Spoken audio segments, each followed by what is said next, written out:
Assalamualaikum warahmatullahi wabarakatuh. Bismillahirrahmanirrahim.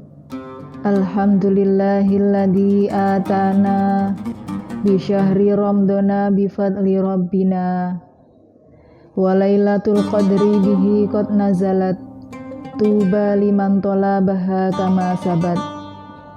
Ya sayyidi sholatu wassalam alaika ya ra'ufu ya rahim wal ali qad usri'atil hawaij bikal hudar ridul futuhul faraj. Ya ayyuhal ghawthu salamullah alaika rabbini biidnillah wangdur ilayya sayyidi binabrah musilati lil hadratil aliyah amma ba'd. Hadirin dan pemirsa channel Mahasiswa Wahidiyah dimanapun berada, Alhamdulillahirabbil alamin. Marilah kita panjatkan puji syukur kehadirat Allah Subhanahu wa Ta'ala yang telah memberikan kita kenikmatan berupa kesehatan dan kesempatan untuk mengikuti kajian Ramadan kali ini. Sholawat serta salam semoga tetap tercurah keharibaan beliau Nabi Agung Muhammad Sallallahu Alaihi Wasallam. Salaman wa ikroman wa ta'diman wa mahabbatan. Semoga tetap tercurah kepada Ghawsu hadzal zaman radhiyallahu anhu. Pada kesempatan kali ini kami akan melanjutkan tentang pembahasan yang selanjutnya. Pada kesempatan yang lalu kita sudah belajar tentang apa itu sholawat. Kemudian apa saja manfaat membaca sholawat. Selanjutnya kecaman bagi orang yang tidak mau membaca sholawat. Dan keutamaan membaca sholawat di hari Jumat. Selanjutnya kita akan membahas yakni macam-macam sholawat atau anwa'us sholawat. Sholawat kepada baginda Nabi Sallallahu Alaihi Wasallam yang beraneka ragam, beraneka macam dan ragamnya itu dapat digolongkan menjadi dua. Yang pertama yakni sholawat maksurah. Apa itu sholawat maksurah? Sholawat maksurah ialah sholawat yang redaksinya langsung diajarkan oleh Nabi Muhammad Sallallahu Alaihi Wasallam.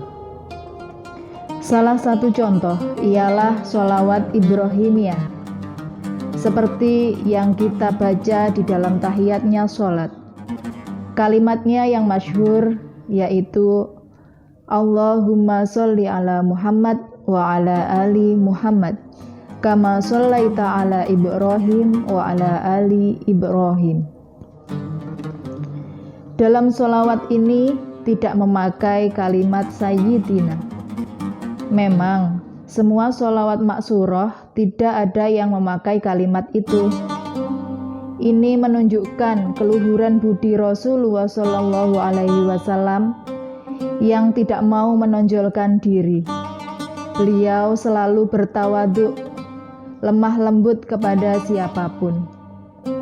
Suatu sikap yang luhur yang seharusnya dicontoh oleh para umatnya. Adapun kita sering membacanya dengan tambahan kata sayyidina. Kata itu tambahan oleh para sahabat Nabi Shallallahu Alaihi Wasallam dan para ulama salaf sebagai cetusan rasa ta'zim dan mahabbah. Sudah sewajarnya kita sebagai umatnya menyebut baginda Nabi Shallallahu Alaihi Wasallam dengan sayyidina. Menurut bahasa, kata sayyid ialah orang yang tertinggi di kalangan kaumnya. Misalnya, orang yang tertinggi di kedudukannya di suatu desa atau qaryah disebut Sayyidul qaryah. Atau kalimat lain yang maksudnya sama, misalnya kanjeng, gusti, bendara, baginda, dan sebagainya. Sedangkan terhadap pahlawan bangsa kita, sering kita mendengar menggunakan panggilan pangeran, seperti contoh Pangeran Diponegoro atau Kanjeng Sultan dan sebagainya. Lebih-lebih terhadap Rasulullah SAW. Bukankah baginda Nabi Muhammad SAW ini sebagai Sayyidul Anbiya wal Mursalin, pemimpinnya para nabi dan para utusan Allah, bahkan Sayyidul Khalqi Ajma'in, Sayyid atau pemimpinnya seluruh makhluk? Jadi penggunaan kalimat Sayyidina terhadap baginda Nabi SAW, baik di dalam sholawat maupun di luar bacaan sholawat, itu merupakan cetusan rasa ta'zim atau memuliakan dan rasa mahabbah atau cinta yang mulus. Bukan dan tidak boleh diartikan sebagai merubah yang asli atau mengada-adakan. Pada kesempatan lain, Rasulullah SAW bersabda, "Ana sayyidu waladi Adam wala fakhar." Rawahu Ahmad At-Tirmidzi wa Ibnu Majah an Abi Sa'id Al-Khudri. Yang artinya, aku adalah sayyid bagi anak cucu Adam dan tidak membanggakan diri. Allah Subhanahu wa Ta'ala melarang dan tidak memperbolehkan memanggil baginda Nabi Muhammad SAW hanya dengan menyebut ya Muhammad atau ya Abul Qasim dan panggilan lain yang tidak mengandung nilai ta'zim atau memuliakan. Firman Allah Subhanahu wa Ta'ala, "La taj'alu du'a ar-rasuli bainakum kadu'ai ba'dukum ba'du." Yang artinya kurang lebih, janganlah kamu jadikan panggilan Rasul di antara kamu seperti panggilan sebagian kamu kepada sebagian yang lain. Surat An-Nur, Al-Quran, Surat An-Nur ayat 63. Di dalam ayat lain disebutkan larangan Allah Subhanahu wa Ta'ala. Bismillahirrahmanirrahim. Ya ayyuhalladzina amanu la tarfa'u aswatakum fawqa sautin nabiyyi wa la tajharu lahu bil qawli kajahri ba'dikum li ba'din an tahbata a'malukum wa antum la tash'urun.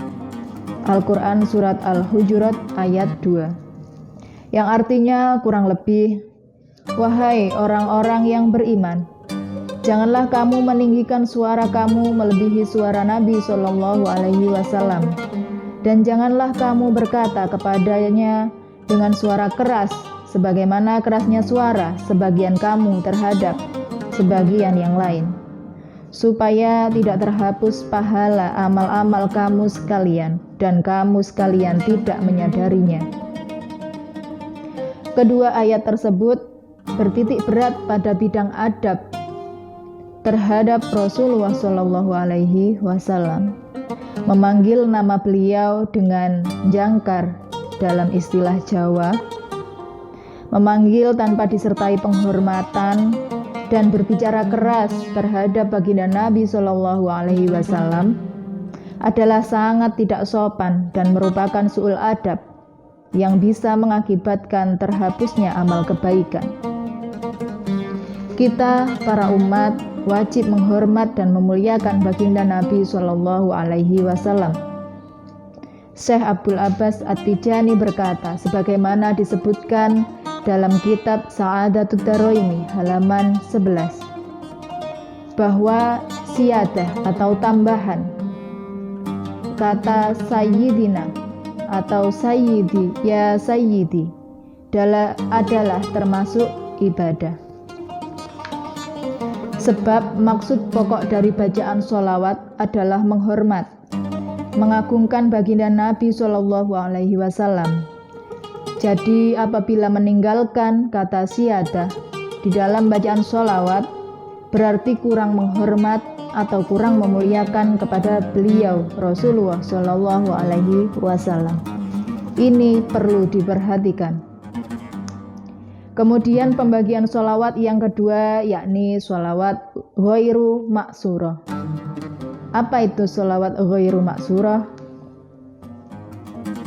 Sholawat ghairu maksurah adalah sholawat yang disusun oleh selain Nabi Muhammad SAW, yaitu disusun oleh para sahabat, para tabi'in, para sholihin, para aulia, para ulama, dan oleh umumnya orang Islam.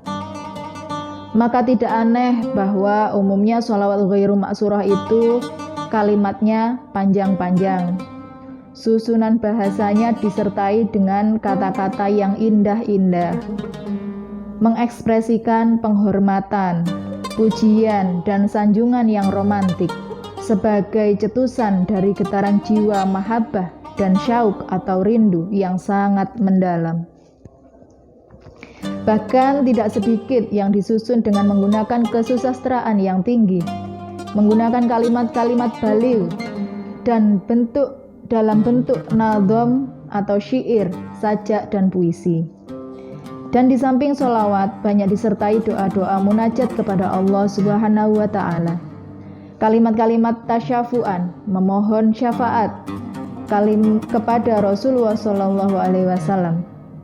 Hal tersebut menambah ikroman, ta'ziman, dan rasa mahabbah yang semakin mendalam. Kemudian macam-macam sholawat ghairu maksurah itu banyak sekali, bahkan beratus-ratus, beribu-ribu, dan tidak terhitung. Wallahu a'lam. Kemudian penamaannya juga ada yang menggunakan nama mu'alifnya, ada juga yang menggunakan menurut fadilah atau faedah dari sholawat tersebut. Ada juga yang diambil dari salah satu kalimat di dalamnya dan lain sebagainya. Contoh sholawat ghairu maksurah antara lain sholawat munjiyat, sholawat nariyah, sholawat burdah, sholawat badar, sholawat badawi, dan lain sebagainya. Sholawat wahidiyah juga termasuk sholawat ghairu maksurah. Kemudian untuk penamaan sholawat wahidiyah itu sendiri diambil dari salah satu kata yang di situ termasuk Asmaul Husna yang berada dalam sholawat yang pertama, yakni Allahumma ya wahidu. Sebagian banyak sholawat ghairu maksurah mengandung berbagai macam ajaran dan bimbingan yang penting. Ada yang mengandung bidang akhlak, bidang adab, bidang tauhid, ajaran hakikat, ajaran ma'rifat, dan ada juga yang mengandung ajaran bidang syariat. Misalnya sholawat masyisiyah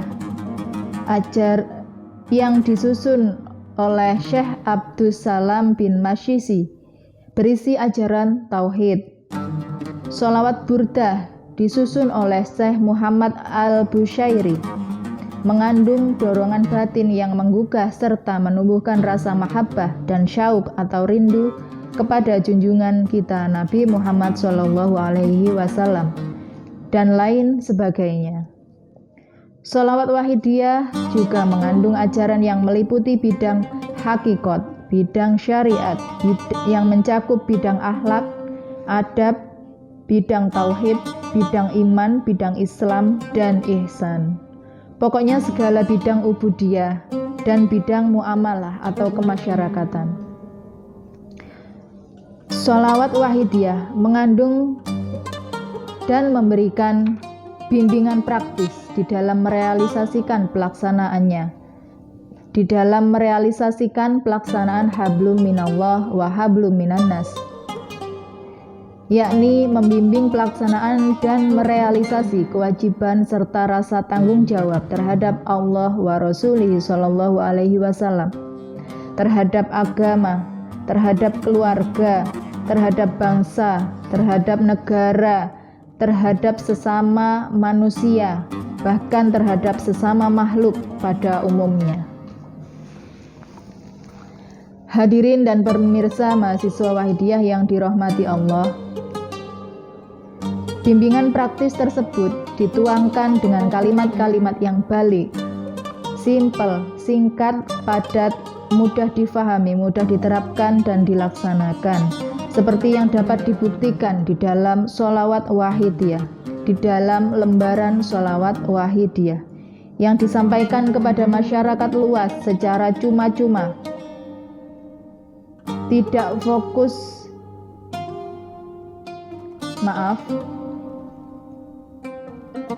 titik fokus yang menjadi tujuan dari bimbingan praktis tersebut adalah bidang wusul kepada Allah atau bidang makrifat atau sadar kepada Allah wa Rasulih Shallallahu Alaihi Wasallam. Begitu balik susunan bahasanya, sehingga untuk mendalaminya perlu dibeberkan dengan bahasa yang praktis dan dengan penjelasan-penjelasan yang luas agar lebih mudah diamalkan dan diterapkan. Ya, ini antara lain tugas buku kuliah Wahidiyah dan buku Wahidiyah yang lain untuk menjelaskan.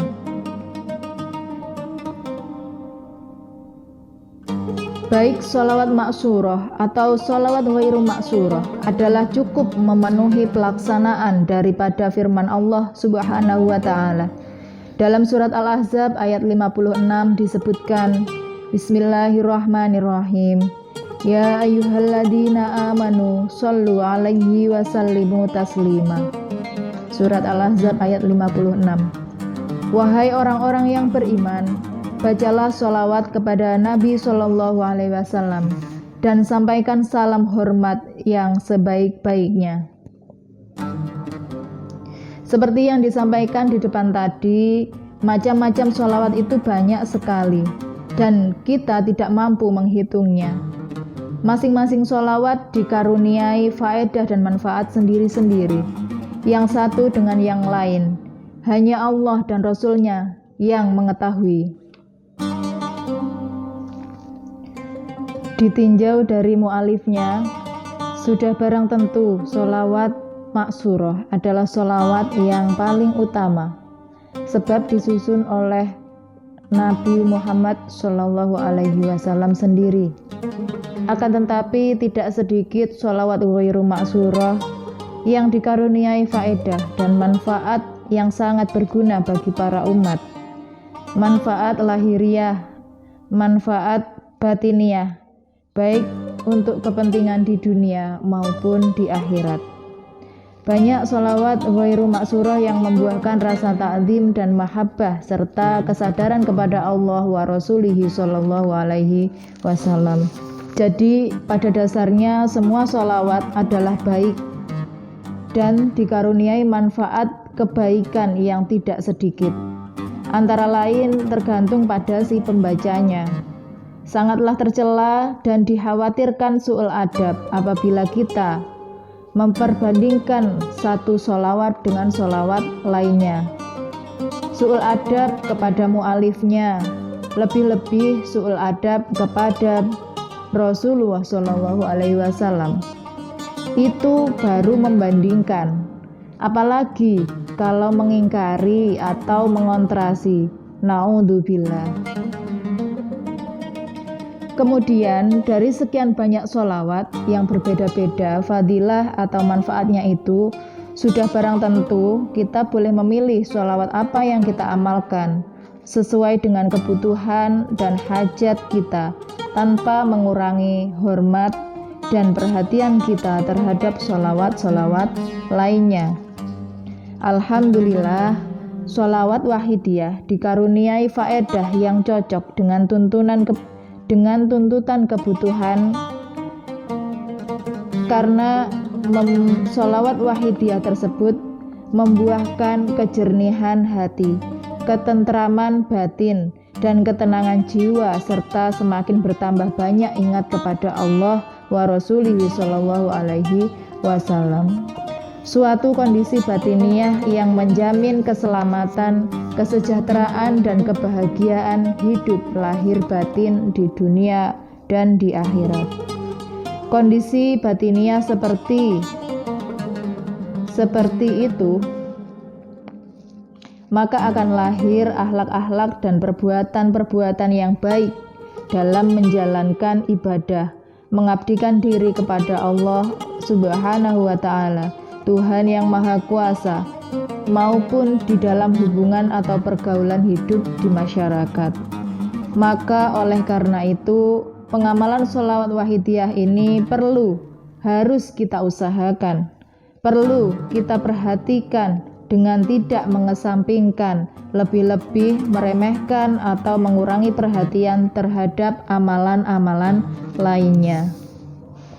Mudah-mudahan kita semua diberikan kemudahan oleh Allah Subhanahu wa Ta'ala dalam menjalankan kebaikan-kebaikan, menjalankan ibadah-ibadah yang diperintahkan oleh Allah, yang diajarkan oleh Rasulullah Shallallahu Alaihi Wasallam, dan selalu mendapatkan petunjuk dari Allah Subhanahu wa Ta'ala, Rasulullah Shallallahu Alaihi Wasallam, dan kita akan selalu menjadi orang yang selamat dunia dan di akhirat.